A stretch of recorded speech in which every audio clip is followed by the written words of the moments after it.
Welcome to another edition of In the Line of Duty.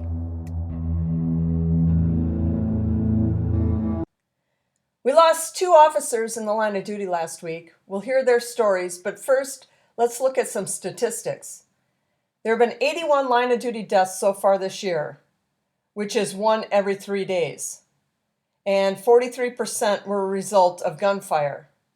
July was easily the worst month, which is also the worst month for crime, namely mass shootings and such. They're all much higher in July as well.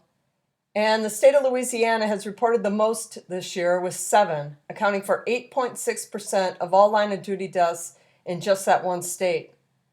The large majority are male, and the average age is 41, and the average tour of duty is nearly 13 and a half years.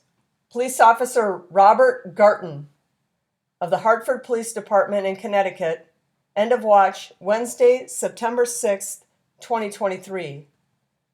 Police Officer Bobby Garten was killed when his patrol car was struck by a fleeing vehicle at the intersection of Asylum Avenue and Broad Street at about 10:30 p.m.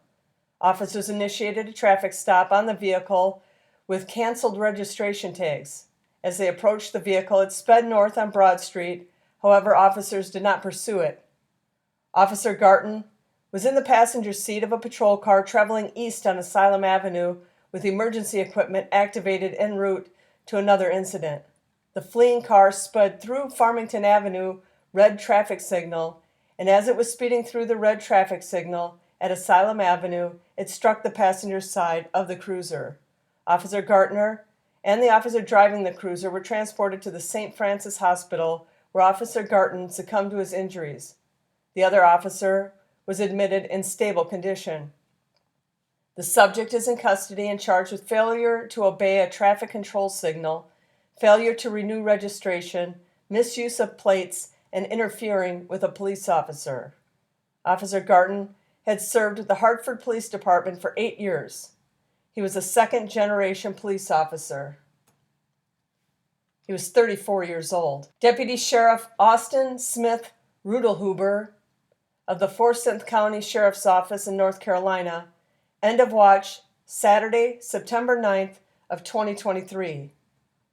Deputy Sheriff Auston Reudelhuber was killed in a vehicle crash on North Carolina 150 at 5:15 a.m.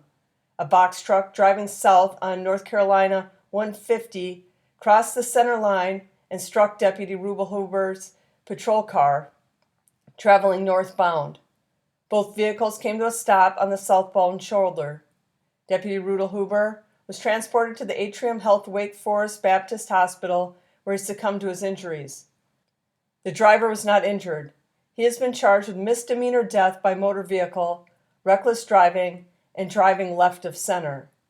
Deputy Reudelhuber was a U.S. Army veteran and had served with the Forsyth Sheriff's Office for over 2 years and previously served with the Davidson County Sheriff's Office for 3 years.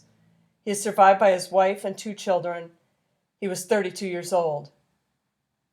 This is a weekly video, so if you like this type of content, hit that like button, leave your thoughts in the comments, and consider subscribing. And I'll catch you next week.